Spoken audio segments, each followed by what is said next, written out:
آپ حضرات صبح سے تشریف فرمائے ہیں اور آج اس مکتب کے اندر بلکہ اس علاقے کے اندر یہ پہلا مکتب ہے کہ اس مکتب کا پروگرام ہم نے اس طرح سنا اور اس طرح ہم سب یہاں پر جمع ہوئے۔ اللہ تبارک و تعالیٰ اس پروگرام کو قبول فرمائے، اللہ تبارک و تعالیٰ اس مکتب کو ترقی سے نوازے۔ اصل میں دین ہی کے اندر سب انسانوں کی کامیابی ہے، بغیر دین کے کسی انسان کی زندگی میں کوئی کامیابی نہیں۔ اللہ کے نبی علیہ السلام کا ارشاد ہے من یرد اللہ بہ خیرا یفقہہ فی الدین، جس کے ساتھ اللہ بھلائی کا معاملہ کرنا چاہتے ہیں اس کو دین کی سمجھ عطا فرما دے، دین کا فہم عطا فرما دے۔ دین کی سمجھ کا مل جانا یہ اللہ تعالیٰ کی طرف سے۔ ہم دعا کریں کہ اللہ تبارک و تعالیٰ ہم سب کو دین کی سمجھ اور دین کا فہم عطا فرمائے کہ ہماری اصل زندگی موت کے بعد زندگی شروع ہوگی۔ دنیا کی زندگی بہت عارضی ہے اور بہت مختصر ہے، یہ زندگی کوئی زیادہ لمبی نہیں، بہت مختصر زندگی۔ قرآن کریم میں اللہ تبارک و تعالیٰ نے مجرمین سے متعلق، اہل جہنم سے متعلق فرمایا ہے کہ جب کل قیامت کے دن ان کو پوچھا جائے گا کہ تم دنیا کے اندر کتنی مدت رہے، تو وہ یہ عرض کریں گے شاید ہم صبح کا ایک پہر یا شام کا ایک پہر دنیا کے اندر رہے۔ اتنی مختصر مدت ان کو معلوم ہوگی، جبکہ وہ دنیا کے اندر 60 سال 70 سال رہے ہوں۔ لیکن جب وہاں جائیں گے اور وہاں کی زندگی شروع ہوگی، وہاں کے حالات کو دیکھیں گے، ان کو لگے گا کہ ہم دنیا میں کچھ بھی نہیں ہیں۔ اس لیے انسان کو یہ ہے کہ اس لامحدود زندگی کی تیاری کرے کہ جو زندگی کبھی ختم نہیں ہوگی، اور جس کے متعلق اللہ تعالیٰ نے فرمایا وَالْآخِرَةُ خَيْرٌ وَأَبْقَىٰ، کہ آخرت دنیا کے مقابلے میں ہمیشہ باقی رہنے والی ہے، بہتر بھی ہے اور ہمیشہ باقی رہنے والی ہے۔ اور دنیا کے متعلق اللہ پاک نے فرمایا وَمَا الْحَيَاةُ الدُّنْيَا إِلَّا مَتَاعُ الْغُرُورِ، کہ دنیا کی زندگی ایک دھوکے کا سامان ہے، اس کے سوا کچھ بھی نہیں۔ لہذا پہلی بات تو یہی ہے کہ ہم اپنی کریں گے انشاءاللہ سب۔ دوسری بات یہ ہے کہ یہ زندگی کی تیاری کیسے ہوتی ہے؟ یہ زندگی کی تیاری ہوگی انہی جیسی مجالس۔ آج ہم نے دیکھا کہ اس مکتب کے اندر چھوٹے چھوٹے بچوں نے مختلف موضوعات پر بیانات کی۔ جن لوگوں نے پروگرام کو غور سے سنا ہوگا اور صبح سے لے کر شروع سے لے کر انتہا تک سنا ہوگا، ان لوگوں کو سمجھ میں آ گیا ہوگا کہ کیسی کیسی عظیم الشان باتیں اور کتنی اچھی اچھی باتیں انہوں نے بیان کی، اور بہت سے لوگوں کو یہ ذہن میں آیا ہوگا اور ان کو یہ بات سمجھ میں آئی ہوگی کہ یہ باتیں ہم بھی نہیں جانتے۔ آج اس مکتب کے ان بچوں نے جب یہ باتیں پیش کی تو ہمیں سمجھ میں آ گئی اور ہم نے یہ باتیں سیکھی۔ ہمارے ذہن میں بھی یہ باتیں اس سے پہلے نہیں۔ اس لیے مکاتب کی تعلیم پر توجہ دینا، قرآن کریم کی تعلیم پر توجہ دینا، مدارس کی تعلیم پر توجہ دینا انتہائی ضروری ہے۔ اور خاص کر اس دور کے اندر کہ جس دور کے اندر ہم جی رہے ہیں،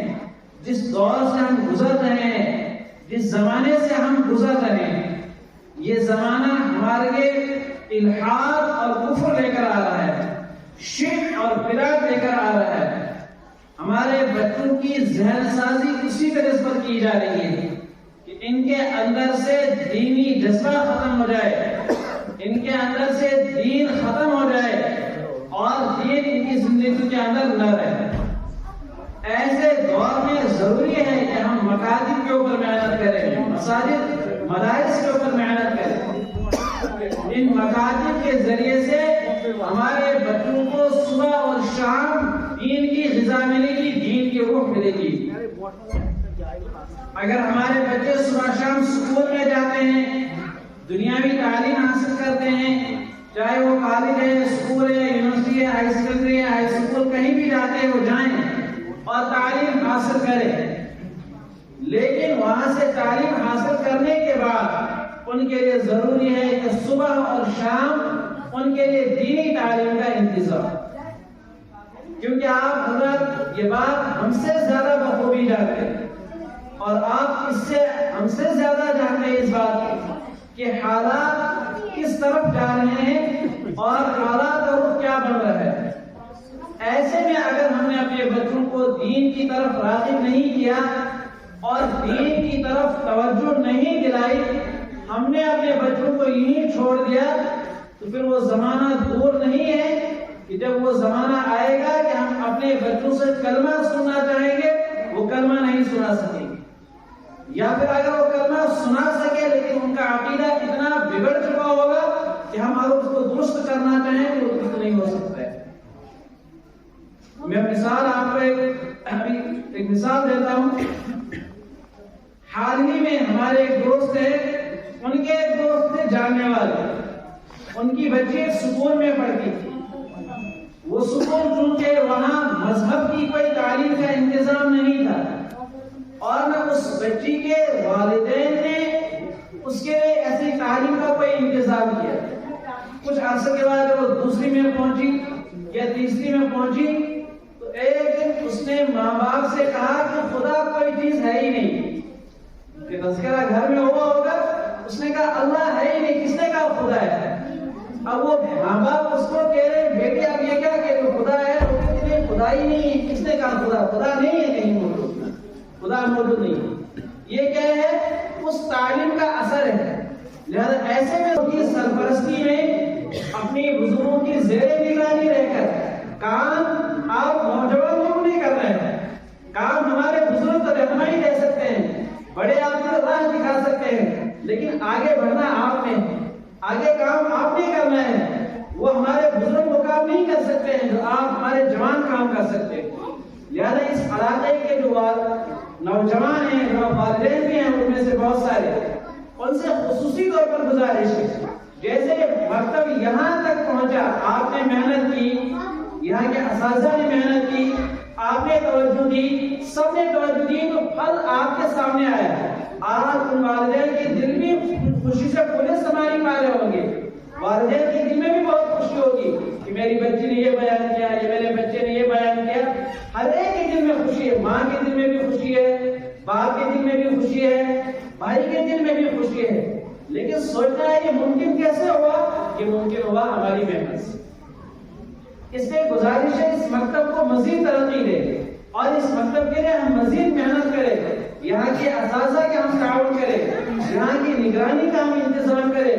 بچوں کی سہولت کے لیے، پڑھنے کے لیے ہم انتظام کریں، اور بچوں کو کسی بھی وقت ہم گھر بیٹھنے نہ دیں کہ جس وقت مکتب کی تعلیم کا ٹائم ہو، مکتب کی تعلیم کا وقت ہو، ہم سارے کام مؤخر کریں اور سارے کام ہم پیچھے چھوڑ دیں، لیکن بچے کو مکتب ضرور بھیجیں۔ اور ہم یہاں مشورے سے کرتے ہیں جیسے کہ جو بھی آپ سکول کے اوقات سکول لگ رہے ہیں، اب آج تک ایک ٹائم تھا، آج کے بعد دوسرا ٹائم ہوگا، اصل میں اس ٹائم میں زیادہ تھوڑی سستی اور کاہلی ہو جاتی ہے، اس ٹائم میں ہم زیادہ محنت کریں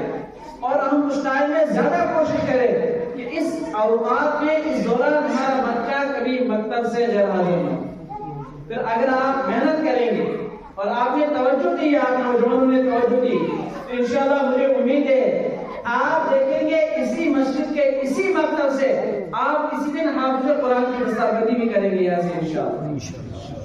وہ وقت دور نہیں ہے، لیکن اس کے لیے محنت شرط ہے، آپ کی بھی محنت شرط ہے، اساتذہ کی بھی محنت شرط ہے، استاد کی بھی محنت شرط ہے، اور والدین کی محنت بھی